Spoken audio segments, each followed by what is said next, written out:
किताब मुकद्दस में से इस्तिस्ना के 7वें बाब की तिलावत। जब खुदावंद तेरा खुदा तुझको उस मुल्क में जिस पर कब्जा करने के लिए तू जा रहा है पहुंचा दे, और तेरे आगे से उन बहुत सी कौमों को, यानी हित्तियों और जिर्जासियों और अमोरियों और कनानियों और फिरजियों और हवियों और यबूसियों को, जो 7 कौमें तुझसे बड़ी और जोरावर हैं, निकाल दे। और जब खुदावंद तेरा खुदा उनको तेरे आगे शिकस्त दिलाए और तू उनको मार ले, तो तू उनको बिल्कुल नाबूद कर डालना। तू उनसे कोई अहद ना बांधना और ना उन पर रहम करना। तू उनसे ब्याह शादी भी ना करना, ना उनके बेटों को अपनी बेटियां देना और ना अपने बेटों के लिए उनकी बेटियां लेना, क्योंकि वो तेरे बेटों को मेरी पैरवी से बरगश्ता कर देंगे ताकि वो और माबूदों की इबादत करें। यूँ खुदावंद का गज़ब तुम पर भड़केगा और वो तुझको जल्द हलाक कर देगा। बल्कि तू उनसे ये सलूक करना कि उनके मज़हबों को ढा देना, उनके सतूनों को टुकड़े टुकड़े कर देना और उनकी यसीरतों को काट डालना और उनकी तराशी हुई मूर्तें आग में जला देना, क्योंकि तू खुदावंद अपने खुदा के लिए एक मुकद्दस कौम है। खुदावंद तेरे खुदा ने तुझको रोए ज़मीन की और सब कौमों में से चुन लिया है ताकि उसकी खास उम्मत ठहरे। खुदावंद ने जो तुमसे मोहब्बत की और तुमको चुन लिया, तो इसका सबब ये ना था कि तुम शुमार में और कौमों से ज़्यादा थे, क्योंकि तुम सब कौमों से शुमार में कम थे, बल्कि चूंकि खुदावंद को तुमसे मोहब्बत है और वो उस कसम को जो उसने तुम्हारे बाप दादा से खाई पूरा करना चाहता था, इसलिए खुदावंद तुमको अपने जोरावर हाथ से निकाल लाया और गुलामी के घर यानी मिस्र के बादशाह फिरौन के हाथ से तुमको मखलसी बख्शी। सो जान ले कि खुदावंद तेरा खुदा वही खुदा है, वो वफादार खुदा है, और जो उससे मोहब्बत रखते और उसके हुक्मों को मानते हैं उनके साथ 1000 पुश्त तक वो अपने अहद को कायम रखता और उन पर रहम करता है। और जो उससे अदावत रखते हैं उनको उनके देखते ही देखते बदला देकर हलाक कर डालता है। वो उसके बारे में जो उससे अदावत रखता है देर ना करेगा, बल्कि उसी के देखते देखते उसे बदला देगा। इसलिए जो फरमान और आइन और अहकाम मैं आज के दिन तुझको बताता हूँ, तू उनको मानना और उन पर अमल करना।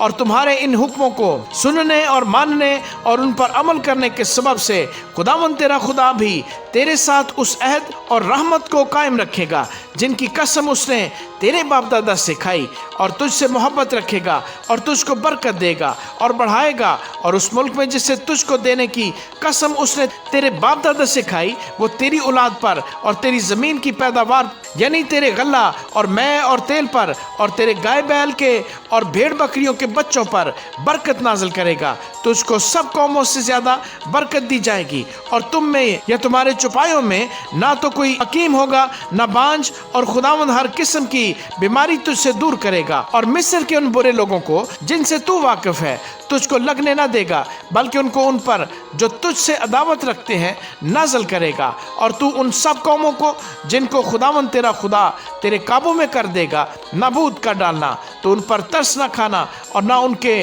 देवताओं की इबादत करना, वरना ये तेरे लिए एक जान होगा। और अगर तेरा दिल भी ये कहे कि ये कौमें तो मुझसे ज़्यादा हैं, मैं उनको क्यों कर निकालूं, तो भी तू उनसे न डरना, बल्कि जो कुछ खुदावंद तेरे खुदा ने फिरौन और सारे मिस्र से किया उसे खूब याद रखना, यानी उन बड़े बड़े तजर्बों को जिनको तेरी आंखों ने देखा, और उन निशानों और मौजों और जोरावर हाथ और बुलंद बाजू को जिनसे खुदावंद तेरा खुदा तुझको निकाल लाया, क्योंकि खुदावंद तेरा खुदा ऐसा ही उन सब कौमों से करेगा जिनसे तू डरता है। बल्कि खुदावंद तेरा खुदा उनमें जंबूरों को भेज देगा, यहाँ तक कि जो उनमें से बाकी बचकर छिप जाएंगे वो भी तेरे आगे से हलाक हो जाएंगे। सो तू उनसे दहशत न खाना, क्योंकि खुदावंद तेरा खुदा तेरे बीच में है और वो खुदाए अजीम और मुहीब है। और खुदावंद तेरा खुदा उन कौमों को तेरे आगे से थोड़ा थोड़ा करके दफा करेगा। तू एक ही दम उनको हलाक न करना, ऐसा न हो कि जंगली दरिंदे बढ़कर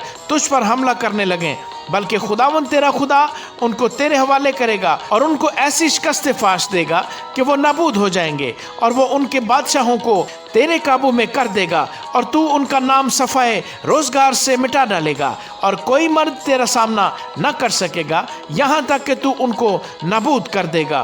तुम उनके देवताओं की तराशी हुई मूर्तों को आग से जला देना, और जो चांदी या सोना उन पर हो उसका तू लालच न करना और ना उसे लेना, ता ना हो कि तू उसके फंदे में फंस जाए, क्योंकि ऐसी बात खुदावन तेरे खुदा के आगे मकरू है। सो तू ऐसी मकरू चीज अपने घर में लाकर उसकी तरह नेस कर दिया जाने के लायक न बन जाना, बल्कि तू उससे अजहद घिन खाना और उससे बिल्कुल नफरत रखना, क्योंकि वो मलाउन चीज है। आमीन।